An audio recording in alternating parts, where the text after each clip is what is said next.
사람이 살아가면서 사랑이 회복한다는 것은 대단한 축복입니다. 이 사람이 사랑만 하고 살 수 있다면 이 세상에 악한 일은 하나도 없을 것입니다. 이 사랑의 회복은 존귀함의 회복이다 이렇게 말할 수가 있습니다. 존귀함 때문에 사랑의 열매를 거두기 때문이죠.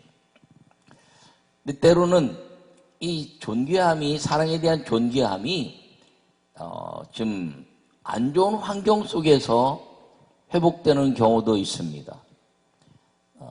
예를 들면 질병이 임했는데 사랑이 회복되는 경우도 있지요. 그렇게 아주 나쁘게 생각했던 남편이 어느 날 병들어 병원에 눕게 되니까 그 남편이 존귀해졌습니다. 그래서 그 남편을 병들었으면 나쁘니까 버려야 되는데 그 남편에 대한 존귀함이 회복돼서 끝까지 사랑으로 그 남편을 간호하고 섬기는 것들을 종종 보기도 합니다. 이 존귀하다는 것, 그것이 우리가 잃어버려서는 안 될 아주 중요한 것인데 이 존귀함을 잊어버리지 않으면 우리는 사랑을 잃어버리지 않을 수 있기 때문인 것입니다. 코로나19가 사람들에게 죽음이라는 두려움을 확 가져왔습니다. 근데 그 두려움 속에서 잃어버렸던 이 존귀함들이 우리에게 새록새록 다가왔습니다. 가족에 대한 존귀함, 또 부모 형제에 대한 존귀함. 그것뿐 아니라 교회가 이 예배에 대한 존귀함이 얼마나 소중한지 깨닫게 되고, 그리고 이 예배를 사랑하는 사람들이 더 많아졌고, 모든 그리스도인들이 지금까지 행했던 하나님 나에게도 은혜 주시옵소서, 복을 주시옵소서, 내 자녀들 모든 문제들을 위해서 기도했지만 아마 이 그리스도인들뿐 아니라 주의 종들이 요사이 가장 많이 기도하는 것은 성전 예배가 회복되게 해달라는 이 예배 존귀함에 대한 가치 때문에 예배 사랑을 위한 기도가 가장 많아지지 않았을까 이렇게 생각합니다. 여러분, 오늘 이 존귀함을 통해서 코로나19라는 그 엄습하는 이 죽음이 우리에게 다가오는 이 바이러스로 인한 우리 모든 것들을 다 갈라놓고, 가족도 갈라놓고, 환경도 갈라놓고, 예배도 갈라놓고, 전부 갈라놓은 이 상황 속에서 존귀함을 회복해내고, 그 존귀함 때문에 그 사랑을 아름답게 회복하여 하나님께 영광 돌리는 우리 모두가 되기를 간절히 바랍니다. 오늘 회복된 축복, 이 회복된 축복이 무엇이냐면 존귀함을 통해서 다시 얻어진 사랑의 은혜라는 것을 기억하고, 여러분 주님의 은혜가 여러분 모두에게 함께하기를 간절히 축원합니다. 요약의 말씀을 함께 읽겠습니다. 코로나19는 인류에게 큰 두려움을 주었습니다.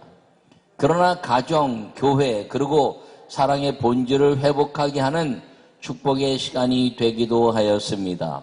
진정한 축복인 사랑을 더욱 소중히 합시다. 할렐루야. 오늘 본문의 말씀은 요한복음 21장 예수님이 제자들에게 다가가서 다시 물고기를 잡게 한 사건입니다. 근데 이 20장에 보면 죽으셨던 예수님이 부활하셔서 제자들에게 찾아갔고 그 제자들을 주님이 만나 주셨습니다. 그리고 났는데도 불구하고 이 제자들은 고기나 잡으러 가자, 그리고 자기의 생업의 현장이었던 디베라 바다 호수로 돌아가서 고기를 잡는 생업의 현장으로 돌아가 버리고 말았습니다.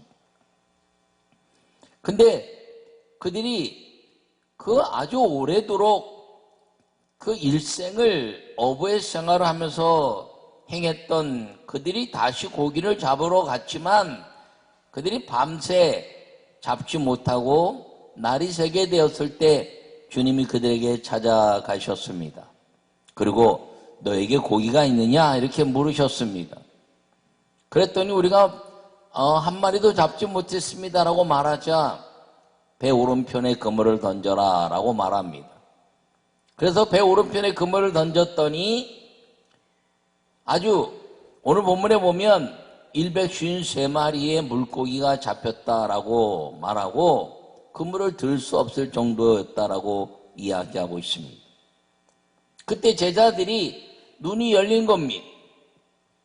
그래서 이 사건이라면 우리 주님밖에는 이것을 이룰 수가 없는데 주님이시구나라고 그 주님에 대한 가치, 3년 공생애 동안 있었던 주님에 대한 존귀함의 가치가 회복되면서 주님을 사랑하는 눈이 열렸고, 그리고 그들은 이 주님에 대한 아름다운 회복의 역사를 통해서 주님과 동행하는 축복의 회복이 또한 이루어진 이야기입니다.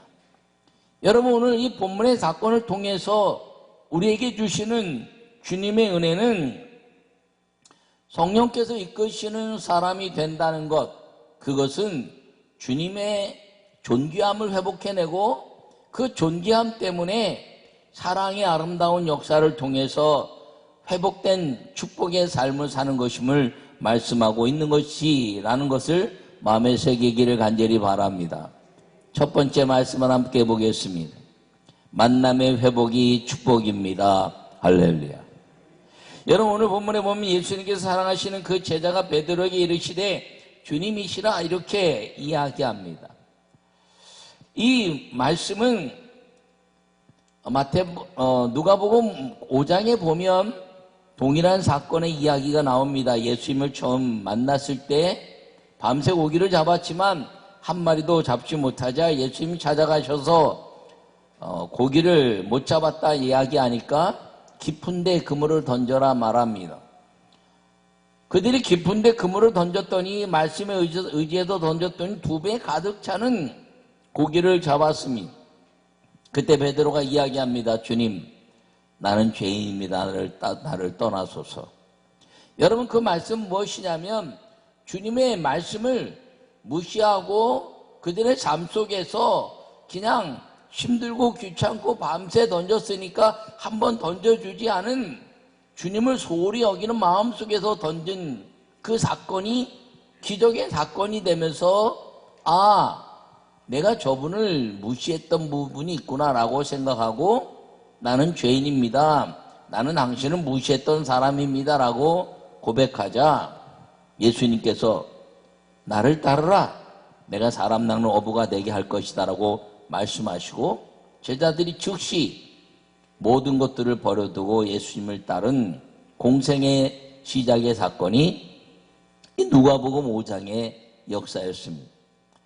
그 사건을 통해서 3년 동안 그들이 예수님이 공생의 기적을 통해서 수많은 기적을 경험했다가 예수님이 십자가에 죽으시니까 예수님을 떠나버렸습니다.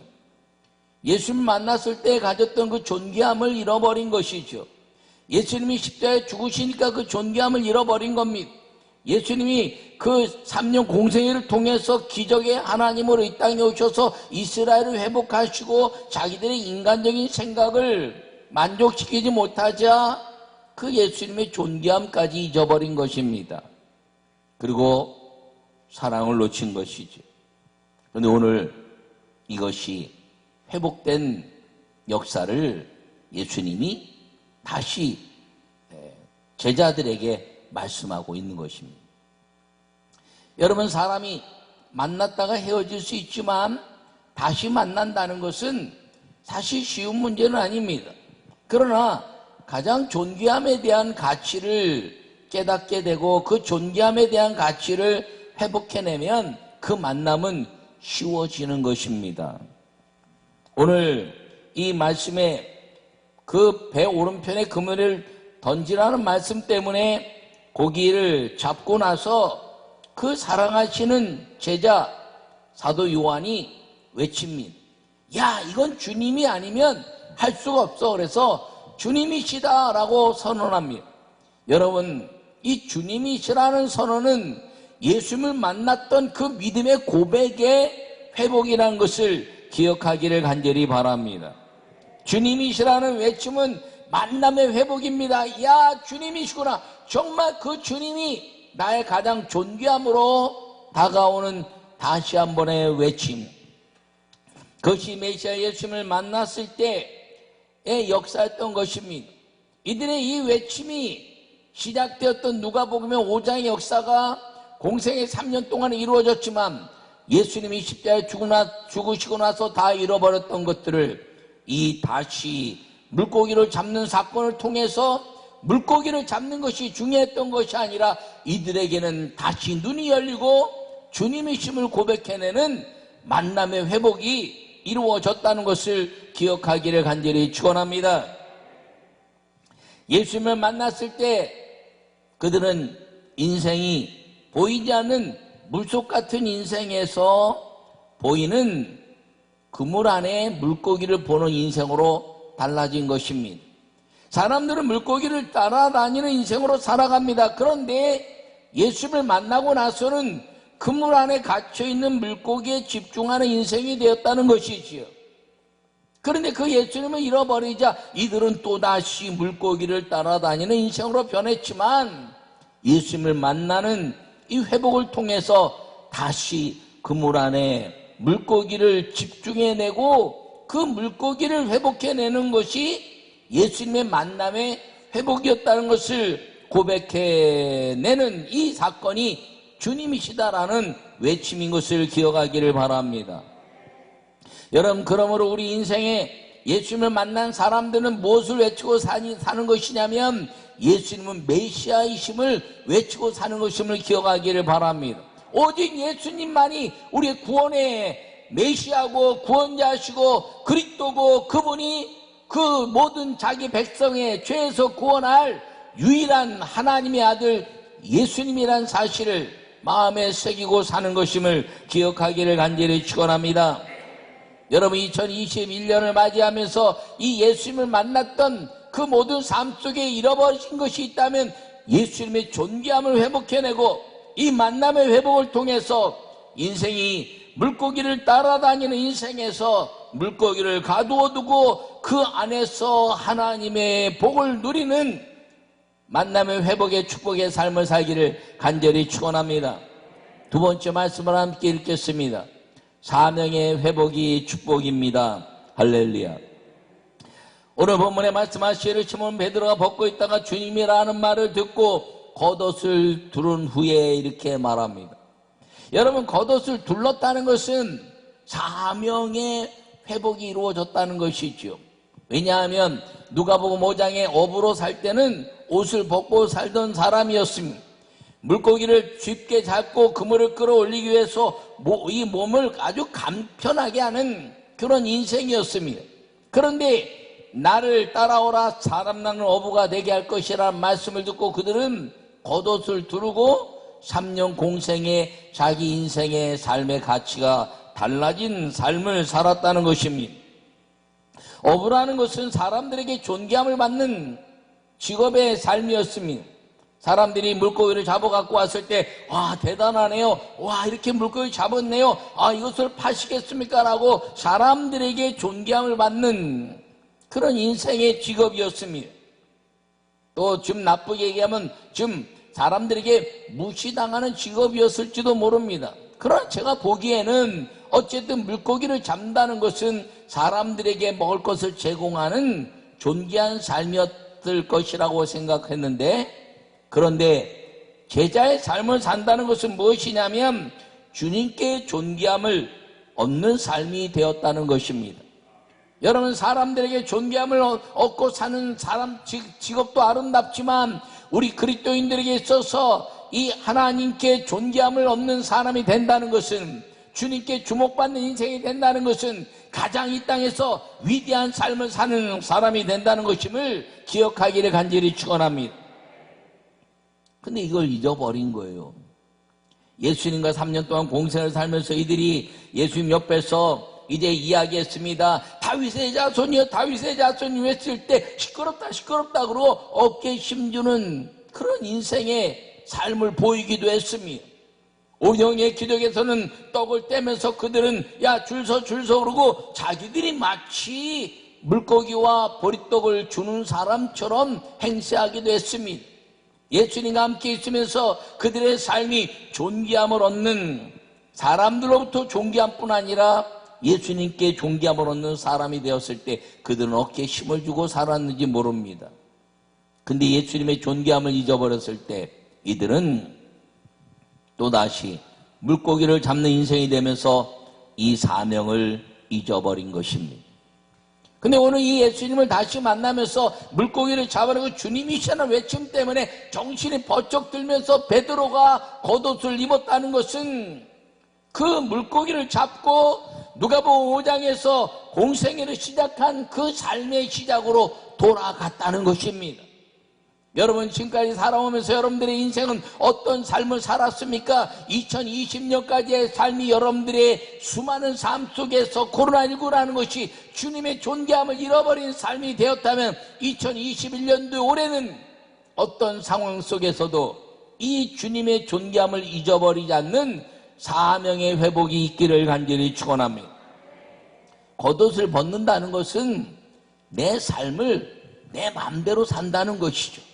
겉옷을 두른다는 것은 내가 이제 예수님과 함께 사는 사명의 사람이 되었다는 선언인데, 이제 그것을 다시 입은 베드로처럼 여러분 인생의 사명은 주님과 함께하는 것임을 기억하시고, 이 제자의 삶을 통해서 말씀이 여러분들을 주관하는 성도의 삶을 사는 사명의 축복자들이 되기를 간절히 축원합니다.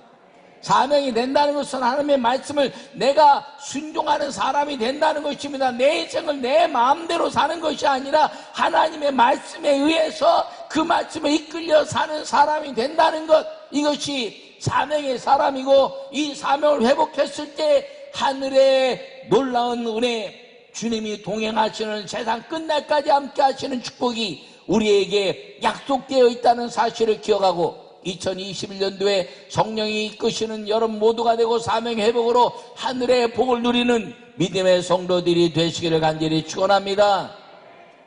세 번째 말씀을 함께 읽겠습니다. 기적의 회복이 축복입니다. 할렐루야. 여러분, 이 베드로가 그 겉옷을 두르고 나서 바다에 뛰었다는 것입니다. 여러분, 바다에 뛰어내릴 때는 옷을 벗고 뛰어내려야 수영도 잘할 수 있죠. 근데 겉옷을 입고 바다에 뛰었다는 것입니다.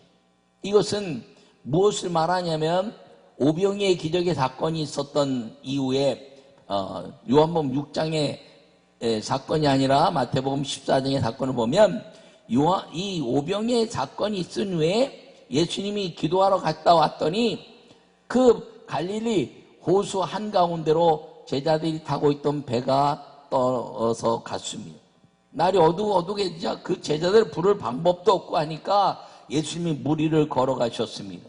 물 위를 걸어갔을 때 사람들이 보고, 제자들이 보고 유령인가 봐. 참 주님이 참 외롭고 쓸쓸하게 사셨던 것 같아요. 아니, 멀리서 오는 사람이 자기 남편도 알아보고 자기 아내도 알아보고 자기 부모도 알아보고 자기 자녀도 알아보는데 3년이나 예수님과 함께 동고동락했던 제자들이, 그리고 오병이의 기적을 통해서 수많은 기적을 일궜던 그 예수님 모습을 물 위에 걸어온다면서 유령인가 봐 라고 이야기하는 제자들의 그 말 속에서 아유, 예수님 얼마나 섭섭했을까. 여러분, 어떤 상황 속에서도요, 예수님을 예수님으로 고백하고 살기를 간절히 축원합니다. 그런데 유령인가 봤는데 그래도 베드로가 주님처럼 보이니까 주님이시면 나로 물 위로 오라 하소서 이렇게 말합니다. 아니, 여러분, 인생의 목적이, 이 예수님 물 위로 걸어오신 목적이 배 위로 올라오는 거지 제자들이 바다에 뛰어내리는 게 아니잖아요. 그럼 야야야 배를 돌려, 주님이야 그리고 얼른 배를 돌려서 예수님이 배 위로 올라오게 해야 되는데, 주님이면 나로 오라서, 그러니까 베드로에게 오라 그렇게 말씀하십니다. 그러나 베드로가 그 겉옷을 입고 제자의 삶을 살 때니까 펄짝 뛰어서 내렸는데 아이고 물 위를 걸었네. 근데 풍랑이 일어 파도가 오는 것을 보고 물에 빠지는지라 예수님께서 건지시면서 믿음이 적은 자 왜 의심하였느냐? 주님이라고 믿었으면 끝까지 믿어야지. 주님이시면 내게 오라 소로 뛰어내려서 걷다가 왜 의심이, 파도에 의해서 의심이 들어서 물에 빠지느냐라고 주님이 말씀하시면서 그를 건지시고 배 위로 올라오신 겁니다. 여러분, 이 베드로가 그것을 기억해낸 거지요. 기적에 실패한 사건. 만약에 저분이 주님이라면 나는 내가 그 주님의 집중력 때문에 나는 물 위를 걸을 수 있을 것이라는 믿음의 확신을 갖고 물 위에 뛰어내려서 50칸쯤 걸었다. 한 칸은 3cm, 한 15m를 걸었다는 것이죠. 여러분, 우리 인생 가운데 기적을 놓칠 때가 있습니다. 그런데 우리 삶이 말입니다. 자꾸 이 기적의 삶에서 인본주의적 삶으로 바뀌어가는 것을 우리가 이제 주님의 은혜 안에서 이 기적을 회복해내면 하늘의 비밀들을 누리게 된다는 걸 기억하기를 축원합니다. 여러분, 우리 어릴 때만 해도요, 병원이 많지 않았고 병원 갈 힘도 없었어요. 그러니까 아프면 무조건 교회 와서 기도하고 안수 받고 그리고 고쳐달라고 기도했습니다. 지금은요, 뭐 조금만 아프면 바로 교회로 오는 것이 아니라 병원으로 뛰어가죠. 큰 병일수록 더 빨리 병원으로 달려갑니다. 여러분, 주님은 여전히 살아계신 하나님의 아들이시고 기적의 주인이라는 것을 기억하기를 바랍니다. 여러분, 병원 가지 말라는 얘기 아니에요. 인간이 누릴 수 있는 풍요를 마음껏 누릴 수 있지만, 그러나 무엇을 하기 전에 이 기도라는 하나님을 향한 기적의 기대감을 놓치면 안 된다는 것입니다. 여러분, 이 코로나19가 아주 우스운 거 아닙니까? 암병도 고치고 말입니다. 인류의 100세 그 장수의 역사 때문에 이제는 100세는 기본이라고 막 이야기하는데, 이 조그만 바이러스 하나 때문에 온 인류가 200만 명이나 죽는 일이 벌어졌어요. 인간의 나약함이 얼마나 아주 보잘것없는지 보여줬습니다. 그렇다면 우리는 이 코로나19 사건을 통해서 우리가 인간이 자랑하는 의학의 세계, 자랑하는 치료의 세계, 자랑하는 장수의 세계가 아니라 그 바이러스, 작은 바이러스 앞에도 꼼짝 못하는 인간의 모습을 통해서 하나님께 다시 기도의 기적의 삶으로 회복해낼 수 있는 기회가 되어야 한다는 것을 기억하기를 바랍니다. 인간이 아무리 오래 살 수 있는 의학을 다 발달했다 할지라도 주님이 노아 홍수 한번 부리시면 끝나고요. 올해 유난히 춥지 않았습니까? 저 북극에 구멍이 뚫려서 막 바람이 부니까 얼마나 많이 추웠는지 다 얼어붙어 버리면 끝나버리는 인생이에요. 그 작은 바이러스 하나, 이 자연 만물에 대한 가치 하나도 우리가 마음대로 할 수 없는데, 진정한 기적의 회복은 무엇이냐면 하나님은 전능하시다. 할렐루야. 하나님은 모든 것을 할 수 있다. 할렐루야. 여러분, 이 코로나19가 우리를 이제 언습하고 성전 예배를 파괴하고 그리고 모든 것들 통해서 하나님의 영광이 사라지는 것 같지만 아니라는 거예요. 이를 통해서 우리가 회복해낼 수 있는 것이 무엇이냐면 주님은 우리의 기도를 들으시는 기적의 아버지라는 것을 회복해낼 수 있어야 된다는 걸 기억하기를 축원합니다. 여러분, 기적은요 놓칠 수 있습니다. 그러나 2번 놓치면 안 되는 거예요. 이 베드로는 물에 빠졌지만 예수님이 부활하신 걸 보고 물 위를 걸었다는 것이지요. 2000년 동안 역사하신 하나님, 우리 인생 짧은 인생 가운데 역사하신 그 하나님이 오늘도 역사하신다는 것을 기억하기를 축원합니다. 이 기적의 주님 앞에서 우리는 자꾸 인본적인 것들을 생각해요. 윤리적인 것들을 생각해요. 하나님, 이 땅에 어떻게 하든지 이 모든 것들을 어떻게 해결할까요? 라고 인간의 지식을 가지고 노력하려고 하지만 주님이 원하시는 것은 나를 신뢰하라는, 기적의 주님을 신뢰하라는 그 기대를 놓치지 말라는 소리로 들을 수 있기를 간절히 바랍니다. 믿음으로 주님을 바라보고 기적의 삶을 살라는 것이죠. 여러분, 살아있는 것 자체가 기적인 것을 기억하기를 바랍니다. 그러므로 살아있는 것을 통해서 하나님께 영광 돌리는 2021년도에는 이 기적이 회복된 역사를 통해서 그 기적의 회복의 아름다운 축복을 누릴 수 있기를 간절히 바랍니다. 그렇다면 이 만남이 메시아를 만남 그 아름다운 회복의 역사, 그리고 이제 주님의 은혜와 사명에 대한 회복의 역사, 그리고 이 기적의 회복의 역사를 통해서 우리가 진짜 회복해야 될 것이 무엇이냐면, 예수님은 존귀하셔서 그 존귀하신 예수님께 우리의 사랑의 고백이 회복돼야 된다는 것을 기억하기를 바랍니다. 예수님을 사랑합니다라고 고백하면 예수님은 그 사랑으로 우리에게 찾아오셔서 내가 너와 함께 할 것이고 세상 끝내까지 함께 하시고 내가 너를 위해서 죽었으며 내가 마귀의 권세를 깨뜨리고 내가 너와 영원히 함께 하다가 내가 너를 천국으로 이끌어 갈 것이라는 사랑의 동행자의 삶을 우리에게 보장하고 있다는 것을 기억하기를 바랍니다. 네 번째 말씀을 함께 읽겠습니다. 영성의 회복이 축복입니다. 할렐루야. 오늘 이 본문의 말씀을 쭉 읽었지만 우리가 보면 예수님이 이 물고기를 잡고 나서 제자들에게 이야기합니다. 물고기를 좀 가져오라 이렇게 말합니다. 그리고 떡도 좀 가져오라 이렇게 말씀하십니다.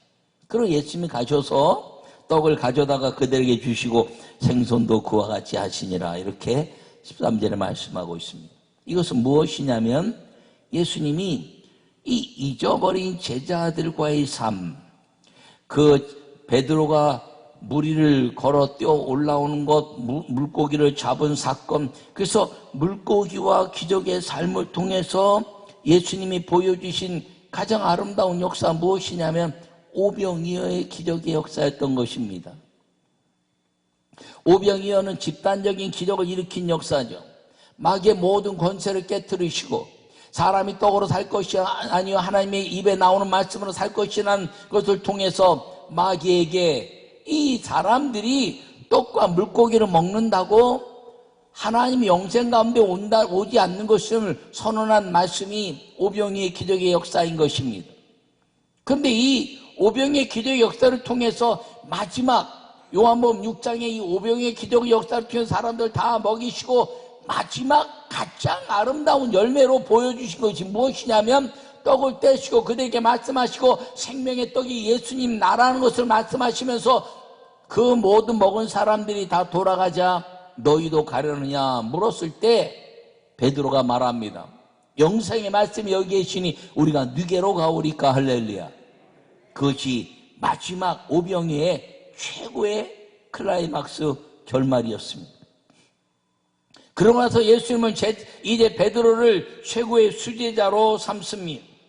여러분, 이 고백을 통해서 제자의 삶들이 풍요롭게 시작되는 것입니다. 사람이 떡과 빵으로 사는 것이 아니고 물고기와 떡으로 사는 것이 아니라 이제 입에 먹는 것으로 사는 것이 아니라 영생의 말씀으로 사는 것입니다라는 그 고백을 통해서 예수님은 제자들과 함께 풍요한 제자의 삶을 사는 역사를 보여주신 공생의 시작의 아름다운 은혜가 이 영성의 역사였던 것을 기억하기를 바랍니다. 근데 잊어버린 거예요. 이것이 오늘 이 떡과 물고기를 통해서 보여주는 것이 영성의 회복의 은혜라는 것을 기억하기를 바랍니다. 여러분, 이 떡과 물고기를 통해서 오병의 기적, 그 오병의 기적은 떡과 물고기를 먹은 것이 아니라 영생의 말씀이 여기 계시니라고 고백한 그것을 회복해내라는 것이죠. 예수님이 떡과 물고기를 먹이면서 그 베드로와 그들이 고백했던 영생의 말씀이 여기 계시니라는 그것을 통해서 눈이 열렸으면 내가 영생의 말씀 생명의 뜬 것을 보라 하는 것입니다. 그리고 그 영생의 회복이 이루어짐으로 말미암아 그 아름다운 역사가 하나님의 축복으로 시작된 것이고, 그리고 이것을 통해서 예수님 말씀하십니다. 너희들이 이렇게 먹었니? 다 회복했니? 그럼 정말 나를 사랑하느냐? 그 이에 읽진 않았지만 너가 나를 사랑하니? 내 양을, 어린 양을 먹여라. 너가 나를 사랑하니? 내 양을 쳐라. 너가 나를 사랑하니 내 양을 먹이라. 이렇게 말씀하고 있는 것입니다. 예수님이 이 땅에 오신 목적이 무엇이냐? 모든 사람이 구원을 받으며 하나님을 아는 데 이르기를 원하신다는 것입니다. 여러분, 우리가 성령을 받았다, 이렇게 성령 충만이 무엇이냐 이렇게 물을 때가 있습니다. 그런 성령을 받았다는 것, 성령 충만이 무엇이냐고 말하는 것, 뭐 여러 가지 말도 이야기하죠. 은사를 받은 이야기, 다 자기 삶이 변한 이야기 다 하는데, 그것은 성령이 임한 현상적인 역사입니다. 여러분, 그 현상적인 역사를 뛰어넘어 진짜 성령 받은 것은 무엇이냐면, 내가 그 현상을 통해서 내 안에 성령이 오셨으면 그 다음부터는 무조건 말씀에 순종하는 사람이 되는 것, 이게 성령 받은 사람입니다. 성령을 안 받으면요, 말씀에 순종할 수가 없어요. 예수님이 제자들이 3년 동안 따라다녔지만 예수님의 말씀을 다 순종한 것 같았는데, 예수님이 십자가에 죽어버리자 그들은 예수님의 말씀을 순종하지 않았어요. 그들이 예수님을 믿지 않았나요? 아니요, 예수님을 믿었죠. 십자가에 죽기 전까지 예수님과 동행한 어떤 사람들보다 제자의 삶을 사는 사람들이었습니다. 그런데 그들이 성령을 받고 나서는 예수님이 자기와 동행하지 않았는데 예수님이 하신 말씀을 다 기억해내고 복음서로 기록하고, 그리고 예수님의 말씀에 순종하는 그 삶을 살게 되었는데, 그것이 성령 받은 사람들의 모습입니다. 여러분, 우리가 성령 받은 게 뭐냐라고 말하면 방언을 말한 것 맞습니다. 내 삶이 변한 것 맞습니다. 그러나 여러분, 내 삶이 방언을 받았어도요, 방언 못 받고 기도하는 사람들보다 삶이 좀 떨어져 보일 때도 있어요. 그리고 내가 내 삶의 이 가치를 통해서 내가 변한 걸 보이면, 여러분, 철학이나 윤리를 통해서도 삶이 변한 게 얼마든지 나타날 수 있습니다. 그렇다면 진짜 성령 받은 모습은 무엇이냐면, 하나님 다른 어떤 것보다 윤리나 철학이나 사상이나 이념이 아니라 하나님의 말씀에 아멘할 수 있는 것. 예수님 안에서는, 예수님은 안에서 모든 것들이 예가 되나니 아멘하여 하나님께 영광을 돌리게 되니라. 불합리해 보이지만 아멘하는 것, 안 믿어지지만 아멘하는 것, 하나님이 이르기 때문에 아멘하는 것, 하나님의 말씀이기 때문에 아멘하는 삶, 이것이 성령 받은 사람의 모습이라는 것입니다. 그러니까 예수님 제자들이 성령 받고 나서 그들이 하나님 말씀에 아멘하고 언제나 그 성령과 동행하는 삶을 통해서 말씀대로 살았다는 것을 기억하기를 바랍니다. 그럼 성령 충만하다는 것은 무엇인가요? 성령 충만하다는 것은 내 그 성령 받은 그 아름다운 역사가 복음이 자꾸 넘쳐나는 겁니다. 충만하다는 것은 차고 넘친다는 것이죠. 우리가 성령을 받았으면 하나님의 말씀이 나를 지배하고, 성령 충만하는 것은 내 안에서 복음이 흘러 넘치는 것인데, 그 복음이 무엇인가요? 예수 그리스도가 터져 나오는 거지요. 때를 얻든지 못 얻든지 복음을 전하라는 것입니다. 이것이 성령 충만한 삶입니다. 복음을 전할 때 성령이 충만해서 기적의 삶이 일어나고, 그리고 메시아 예수가 분명한 구원자로 선언하고, 그리고 사명 때문에 그 아름다운 역사를 이뤄낼 수 있는 것, 이것이 성령 충만의 삶이라는 것입니다.